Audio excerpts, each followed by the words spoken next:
ओम नमः शिवाय। प्रिय भक्तजनों, आज मैं आपको भगवान शिव जी की एक कथा का श्रवण करा रही हूँ, जिसके माध्यम से आप जानेंगे कि घर में कुत्ता पालना शुभ है या अशुभ। अगर आप यह प्रेरणादायक कथा सुन रहे हैं तो पूरा सुने, इसे आधा अधूरा छोड़कर जाने की गलती न करें। इस पवित्र कथा के माध्यम से आप भगवान शिव से नई सीख प्राप्त करेंगे, इसलिए इस पवित्र कथा को पूर्ण भाव और निष्ठा के साथ सुने और भगवान शिव का आशीर्वाद प्राप्त करें। तो चलिए कथा को प्रारंभ करते हैं। एक समय की बात है, भगवान शिव और माता पार्वती कैलाश पर्वत पर विराजमान थे। तभी माता पार्वती कहती हैं, हे देवों के देव महादेव, मेरे मन में एक प्रश्न उठ रहा है जो मुझे बहुत विचलित कर रहा है। कृपया आप इसका उत्तर देकर मेरे मन को संतुष्ट करने की कृपा करें। फिर भगवान शिव कहते हैं, कहिए देवी, ऐसा कौन सा प्रश्न है जो आपको इतना विचलित कर रहा है? मैं आपके प्रश्न का उत्तर अवश्य दूंगा। तभी माता पार्वती कहती हैं, हे स्वामी, मेरा प्रश्न है कि जो मनुष्य अपने घर में कुत्ता पालते हैं उन्हें स्वर्ग मिलता है या नरक? उन्हें दुख भोगना पड़ता है या सुख की प्राप्ति होती है? उनके यहाँ गरीबी आती है या अमीरी? उनके घर में दरिद्रता आती है या पतन होता है? फिर माता पार्वती का प्रश्न सुनने के बाद भगवान शिव कहते हैं, हे देवी, मैं आपको आपके इन सभी प्रश्नों का उत्तर एक छोटी सी कथा के माध्यम से देता हूँ। आप इस कथा को पूरे ध्यान से सुने। तब माता पार्वती कहती हैं, हे प्रभु, आप इस कथा को सुनाइए, मैं पूरे मन और ध्यान से सुनूंगी। फिर शिव जी कहते हैं, हे देवी, आपका यह प्रश्न मनुष्य के लिए बहुत महत्वपूर्ण है और जो भी मनुष्य इस कथा को ध्यान पूर्वक सुनता है वह समझ जाता है कि कुत्ता पालने से मनुष्य को कौन सा लाभ होता है और कौन सी हानि होती है, और उसे स्वर्ग मिलता है या नरक। भक्तों, फिर शिव जी कथा सुनाना प्रारंभ करते हैं और कहते हैं, हे देवी, प्राचीन काल की बात है। एक गांव में एक बुढ़िया रहती थी जो बहुत दान पुण्य और पूजा पाठ किया करती थी। उस बुढ़िया को कुत्तों से बड़ा ही लगाव था, इसलिए उसने अपने घर पर एक कुत्ता पाल रखा था। वह कुत्ता लाल रंग का था। वह बुढ़िया उस कुत्ते को रोज स्नान कराती, खाना खिलाती और बिस्तर पर सुलाती थी। उस बुढ़िया के घर में वह कुत्ता हर स्थान पर घूमने फिरने के लिए स्वतंत्र था। फिर एक दिन अचानक उस बुढ़िया की तबीयत खराब हो जाने के कारण उसकी मृत्यु हो जाती है। उसके बाद यमराज ने अपने 2 यमदूतों को भेजा और कहा, तुम जाओ और उस बुढ़िया को लेकर आओ। जैसे ही दोनों यमदूत यमराज का आदेश पाते हैं, वहाँ से सीधे मृत्यु लोक यानी पृथ्वी लोक पर पहुँच जाते हैं। यमदूत उस बुढ़िया को लेने के लिए जैसे ही उसके घर में प्रवेश करते हैं, वैसे ही उस बुढ़िया की आत्मा शरीर से निकलकर वहीं पर खड़ी हो जाती है। फिर दोनों यमदूत उस बुढ़िया को लेकर आकाश लोक से होते हुए सीधे यमपुरी के लिए चल देते हैं। थोड़ी दूर चलने के बाद रास्ते में एक बहुत गहरी नदी दिखाई देती है। वहाँ पहुंचकर यमदूत उस बुढ़िया से कहने लगे, क्या तुमने कभी अपने जीवन में गाय का दान किया है? क्योंकि हमें यहाँ से आगे जाने के लिए इस नदी को पार करना पड़ेगा, और इस नदी को पार वही कर सकता है जिसने अपने जीवन काल में गाय का दान किया हो। शिव जी माता पार्वती से कहते हैं, हे देवी, यमदूतों की बातों को सुनकर वह बुढ़िया सच्चे मन से दान की गई गाय का ध्यान करने लगी, क्योंकि उसने गाय का दान किया था। फिर अचानक वहाँ एक गाय प्रकट हो गई, जिसकी पूंछ पकड़कर वह बुढ़िया उस नदी को पार कर लेती है। फिर वह बुढ़िया यमदूतों के साथ आगे की ओर चलती है। थोड़ी दूर चलने के बाद एक कौवा उस बुढ़िया के सिर पर अपनी चोंच से प्रहार करने लगा। यह देखकर यमदूतों ने बुढ़िया से पूछा, हे बुढ़िया, क्या तुमने कभी अपने जीवन में किसी साधु संत की सेवा की है? फिर बुढ़िया ने कहा, मैंने जीवन भर साधु संतों का सम्मान किया है और उनका आदर सत्कार किया है। फिर बुढ़िया ने सच्चे मन से साधु संतों को याद किया इसके बाद कौवा उस बुढ़िया को चोंच मारना बंद कर देता है और वहाँ से चला जाता है। थोड़ी और दूर चलने के बाद रास्ते में बहुत सारे काले कुत्ते आ जाते हैं जो उस बुढ़िया का रास्ता रोक लेते हैं। तब यमदूत कहने लगे, हे बुढ़िया, यदि तुमने अपने जीवन में कुत्तों को भोजन खिलाया होगा तभी ये कुत्ते तुम्हारे आगे जाने का रास्ता नहीं रोकेंगे। यमदूतों की बातों को सुनकर बुढ़िया अपने सच्चे मन से कुत्तों को याद करने लगती है। तभी सारे कुत्ते अपना रास्ता बदलकर आगे निकल जाते हैं। फिर बुढ़िया और यमदूत आगे की ओर चल देते हैं। थोड़ी दूर चलने के बाद बुढ़िया के पैरों में कांटे चुभने लगते हैं। तब यमदूत बुढ़िया से कहते हैं, बुढ़िया, क्या तुमने कभी अपने जीवन में किसी को जूते चप्पल दान किए हैं? भक्तों, उस बुढ़िया ने अपने जीवन में कई बार जूते चप्पल दान किए थे, इसलिए तुरंत बुढ़िया के पैरों में चप्पलें आ गई और फिर बुढ़िया और यमदूत आगे की ओर चल देते हैं। फिर भगवान शिव माता पार्वती से कहते हैं, हे देवी, यमदूत उस बुढ़िया को यमराज के पास लेकर गए। फिर यमराज चित्रगुप्त से कहते हैं, हे चित्रगुप्त, जरा देखिए इस बुढ़िया ने अपने जीवन काल में कौन सा कर्म किया है। फिर चित्रगुप्त अपनी मोटी सी किताब खोलकर उस बुढ़िया का लेखा जोखा देखते हैं कि उसने अपने जीवन काल में कितने अच्छे कर्म किए हैं और कितने बुरे कार्य किए हैं। देखने के बाद चित्रगुप्त कहते हैं, हे धर्मराज, इस बुढ़िया ने अपने पूरे जीवन में बहुत दान पुण्य किया है, भगवान का भजन भी किया है, मगर इसने एक सबसे बड़ी गलती की है जिसकी वजह से इसे इसके पुण्य का फल नहीं मिल सकता है और यह स्वर्ग में नहीं जा सकती है। तब वह बुढ़िया कहती है, हे धर्मराज, मैंने ऐसा कौन सा पाप किया है? मेरी पूजा पाठ और दान पुण्य में ऐसी क्या कमी रह गई है जिसकी वजह से मुझे स्वर्ग में स्थान नहीं मिलेगा? फिर यमराज कहते हैं, बुढ़िया देखो, तुम्हारी एक गलती की वजह से तुम्हारे सारे पूर्वजों की आत्मा आज भी भटक रही है और तुम्हें भी भटकना होगा, क्योंकि तुमने अपने घर के अंदर कुत्ता पाला था और वह तुम्हारे सारे घर के अंदर घूमा करता था। इसके प्रभाव की वजह से तुम्हारे सारे दान पुण्य का फल नष्ट हो गया है, क्योंकि जिस घर में कुत्ते को घर के अंदर घूमने दिया जाता है वहाँ देवता भोजन ग्रहण नहीं करते। यदि कुत्ता घर में हो और किसी की मृत्यु हो जाए तो देवताओं तक पहुँचने वाली वस्तुएं भी देवता स्वीकार नहीं करते। कुत्ते के छू जाने पर ब्राह्मणों के पवित्र यज्ञ भी खंडित हो जाते हैं। अर्थात धर्म अनुसार जिस घर में घर के अंदर कुत्ते को घूमने की स्वतंत्रता दी जाती है उस घर में ब्राह्मण भी नहीं आते। वही कुत्ते की दृष्टि जिस भोजन पर पड़ जाती है वह भोजन भी खाने के योग्य नहीं रहता।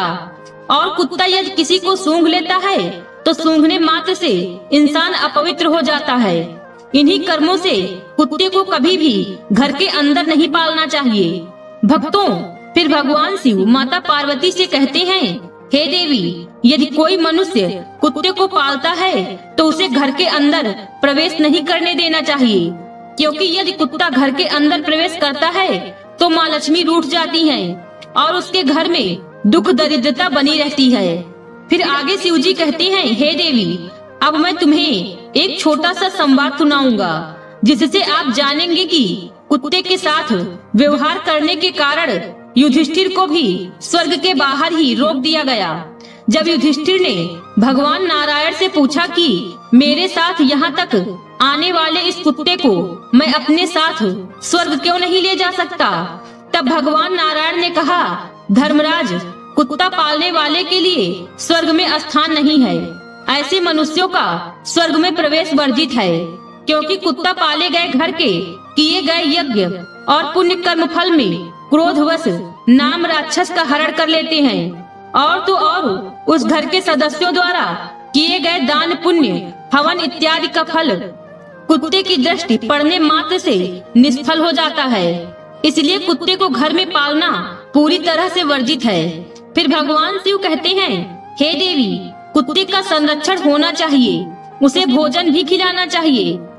घर की रोज एक रोटी पर कुत्ते का अधिकार होता है, उसे कभी भी प्रताड़ित नहीं करना चाहिए और द्वार से ही सेवा करनी चाहिए, घर के अंदर नहीं। घर के अंदर केवल अतिथि और गाय को रखना चाहिए और उनकी सेवा करनी चाहिए। कुत्ते को और अन्य जीव जंतुओं को हमेशा घर के बाहर भोजन कराना चाहिए, जो अत्यंत फलदायी होता है। भक्तों, फिर आगे भगवान शिव माता पार्वती से कहते हैं, हे देवी, मृत्यु लोक में अक्सर देखने को मिलता है कि इस कलयुग में मनुष्य इतना मूर्ख हो गया है कि गाय और बूढ़े माता पिता को लोग घर से बाहर निकाल देते हैं और कुत्ते को घर के अंदर पालते हैं। वह उसे थाली में भोजन देते हैं और बिस्तर पर भी सुला लेते हैं तथा पूरे घर के अंदर उसे आजादी से घूमने देते हैं और वह पूरे घर में घूम घूम कर नकारात्मक ऊर्जा फैला देता है, जिससे घर में दरिद्रता आ जाती है। ऐसे घर के अंदर जो लोग रहते हैं वे सभी बीमारियों की चपेट में आ जाते हैं तथा जिस घर में ऐसा होता है उस घर का एक दिन निश्चित ही पतन हो जाता है। इसलिए यदि स्वर्ग में जाना है, सुख को भोगना है, घर में सुख समृद्धि लानी है और जीवन का पतन होने से बचना है, तो गाय और बूढ़े माता पिता को घर के अंदर रखिए और कुत्ते को घर के बाहर रखिए, क्योंकि कुत्ते को घर के बिस्तर या गलीचे आदि पर सुलाने से घर का पतन हो जाता है। कुत्ते को पालना गलत बात नहीं है, लेकिन घर के अंदर पालना गलत है। कुत्ते को उनके स्थान पर ही रखना चाहिए और खाना खिलाना चाहिए, क्योंकि कुत्ते को खाना खिलाने से घर में सकारात्मक ऊर्जा का वास होता है और नकारात्मक शक्तियाँ आसपास नहीं भटकती। कुत्ता भूत प्रेत और आत्मा को रोक सकता है, उन्हें देख सकता है। जिस घर के लोग कुत्ते को खाना खिलाते हैं, ऐसे घरों में कभी भी बुरी आत्माएं प्रवेश नहीं कर पाती। वही कुत्ते को रोटी खिलाने से भगवान शनि देव के आशीर्वाद के साथ साथ कुंडली में मौजूद राहु केतु के दोष समाप्त हो जाते हैं। कुत्ते को खाना खिलाने से घर में जल्द ही बच्चे का जन्म होता है। आकस्मिक दुर्घटना का डर भी खत्म हो जाता है, क्योंकि कुत्ते को पहले से ही दुर्घटना का आभास हो जाता है। इसलिए कुत्ते को कभी पालना हो तो घर के अंदर नहीं, घर के बाहर किसी एक स्थान पर ही पालना चाहिए। कुत्ते को घर के बाहर पालने और खाना खिलाने से हमेशा घर की उन्नति होती है। यमराज के मुख से यह बात सुनकर बूढ़ी औरत आश्चर्यचकित हो जाती है और यमराज से कहने लगती है, हे यमराज, आप मुझे केवल 7 दिन का समय दे दीजिए और मुझे वापस धरती लोक पर भेज दीजिए। इसके बाद मैं इन 7 दिनों के अंदर कुत्ते को बाहर के उचित स्थान पर रखूंगी और पुनः पूजा पाठ करूंगी, दान पुण्य करूंगी, भगवान का सुमिरन करूंगी। भक्तों, फिर आगे भगवान शिव ने कहा, हे देवी, उस बूढ़ी औरत की बात सुन। यमराज उसे वापस पृथ्वी लोक पर भेज देते हैं। फिर जब वह बूढ़ी औरत धरती लोक पर आ जाती है और जब गांव के लोग उसे देखते हैं तो वे सब भयभीत हो जाते हैं और डरकर उस स्थान से चारों तरफ भागने लगते हैं। वे कहते हैं, यह तो भूतनी बन गई, भागो यहाँ से। फिर जब वह बूढ़ी औरत अपने बेटे और बहू के पास जाती है तो वह भी उससे डर जाते हैं और अपने दरवाजे और खिड़कियां बंद कर लेते हैं। उसके बाद वह बूढ़ी औरत अपने बेटे और बहू को बताती है कि मुझे यमराज ने 7 दिन का समय दिया है, क्योंकि मेरी पूजा में कोई कमी रह गई थी जिसे मैं पूरा करने के लिए आई हूँ। तुम्हें मुझसे डरने की कोई जरूरत नहीं है। अभी तक मैं अपने घर के अंदर कुत्ता पालती थी। यह बात मुझे पता नहीं थी कि घर के अंदर कुत्ता नहीं पालना चाहिए। घर के अंदर कुत्ता पालने से कभी भी स्वर्ग में स्थान नहीं मिलता है और जो भी पूजा पाठ दान पुण्य का फल होता है वह सब निष्फल हो जाता है। इसलिए मैं घर के अंदर से इस कुत्ते को निकालकर बाहर करने आई हूँ। अब मैं इस कुत्ते को घर के बाहर एक उचित स्थान पर रखूंगी और इसको खाना खिलाऊंगी, दान पुण्य करूंगी, भगवान की पूजा पाठ करूंगी। तभी मुझे मेरे किए गए दान पुण्य का फल प्राप्त होगा और मुझे स्वर्ग में स्थान मिलेगा। फिर उस बूढ़ी औरत की बात सुनकर उसके बेटे और बहू इस बात को मान लेते हैं और उसे घर में रहने की अनुमति दे देते हैं। साथ ही पूजा पाठ करने के लिए सारी सामग्री भी लाकर दे देते हैं। घर में आने के बाद वह बूढ़ी औरत उस कुत्ते को घर से बाहर निकाल देती है और एक उचित स्थान पर रखकर उसे भोजन खिलाती है। धीरे धीरे वह बूढ़ी औरत भगवान का नाम स्मरण करती है भगवान का भजन कीर्तन करती है, भगवान को भोग लगाती है, दान पुण्य करती है, हवन यज्ञ आदि करती है और गाय को भोजन कराती है। फिर 7 दिन बाद यमराज उस बूढ़ी औरत से प्रसन्न होकर उसे स्वर्ग में लाने के लिए अपना दिव्य विमान धरती लोक पर भेज देते हैं। उस दिव्य विमान को देखकर सभी लोग आश्चर्यचकित हो जाते हैं। फिर जब गांव के लोग स्वर्ग से आए उस दिव्य विमान को देखते हैं तो वे मन ही मन में सोचने लगते हैं कि यह बूढ़ी औरत अब स्वर्ग जा रही है, तो हम सब भी इस दिव्य विमान में बैठ जाएं, जिससे हमें भी स्वर्ग में स्थान मिल जाएगा। फिर आगे भगवान शिव कहते हैं, हे देवी, जब उस गांव के लोग स्वर्ग से आए उस दिव्य विमान में बैठने का प्रयास करते हैं तो वह बूढ़ी औरत सभी लोगों से कहती है, तुम लोगों ने धर्मराज की कथा नहीं सुनी, जिसके कारण तुम मेरे साथ नहीं जा सकते। तुमने दान पुण्य नहीं किया, अपने बूढ़े माता पिता की सेवा नहीं की है, भूखों को भोजन नहीं कराया, यज्ञ हवन आदि पुण्य कार्य नहीं किए हैं। इसी कारण से तुम लोग मेरे साथ स्वर्ग लोक नहीं जा सकते हो। मेरे साथ केवल मेरी पड़ोसन जा सकती है, क्योंकि उसने 7 दिन तक मेरे साथ बैठकर भगवान की कथा सुनी है, पूजा पाठ किया है, दान पुण्य किया है और सच्चे मन से ईश्वर का ध्यान भी किया है। उस बूढ़ी औरत की बात सुनकर गांव के लोग कहने लगे, हमारा आपसे निवेदन है कि हमें भी ईश्वर की महिमा सुनाओ, जिससे हमारा भी कल्याण हो जाए। फिर गांव वालों की बात सुनकर बूढ़ी औरत सभी को भगवान की महिमा सुनाने लगती है। इसके बाद गांव के जो लोग भगवान की महिमा सुनते हैं वे सभी लोग उस दिव्य विमान में बैठकर स्वर्गलोक में पहुंच जाते हैं। स्वर्गलोक में सभी लोगों को देखकर यमराज कहते हैं, मैंने तो सिर्फ इस बूढ़ी औरत के लिए यह दिव्य विमान भेजा था, परंतु तुम सब लोग कैसे आ गए?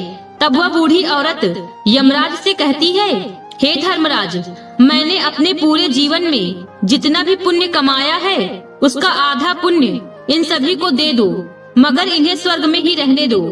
फिर बूढ़ी औरत की बात सुनकर यमराज सभी लोगों को स्वर्ग में रहने का स्थान दे देते हैं। फिर आगे भगवान शिव माता पार्वती से कहते हैं, हे देवी, इसलिए कुत्ते को घर के अंदर नहीं पालना चाहिए। कुत्ता पालना है तो घर के बाहर ही पालना चाहिए। कुत्ते को घर के अंदर पालने से स्वर्ग की प्राप्ति नहीं होती है तथा पूर्वजों की आत्मा को मोक्ष की प्राप्ति भी नहीं होती है, और ऐसा घर कभी भी उन्नत नहीं करता है। ऐसे घर से माता लक्ष्मी दूर चली जाती हैं और ऐसे घर का हमेशा पतन हो जाता है। वही घर के बाहर कुत्ते को खाना खिलाने से घर में सकारात्मक ऊर्जा का वास होता है, जिसकी वजह से माता लक्ष्मी की कृपा हमेशा बनी रहती है। इससे घर का हमेशा उद्धार होता है और घर के किसी भी सदस्य पर आई हुई विपदा टल जाती है। तो भक्तों, आप लोगों को भी इस कथा के माध्यम से पता चल गया होगा कि कुत्ते को घर में पालना चाहिए या नहीं। कुत्ते को हमेशा घर से बाहर उचित स्थान पर ही पालना चाहिए, जिससे हमेशा आपके घर में सुख समृद्धि बनी रहेगी और साथ ही स्वर्गलोक की प्राप्ति होगी। भक्तों, इस प्रकार से भगवान शिव ने माता पार्वती को बताया है कि कुत्ते को हमेशा घर के बाहर पालना चाहिए, घर के अंदर नहीं। आज की वीडियो में बस इतना ही। उम्मीद है वीडियो पसंद आई होगी।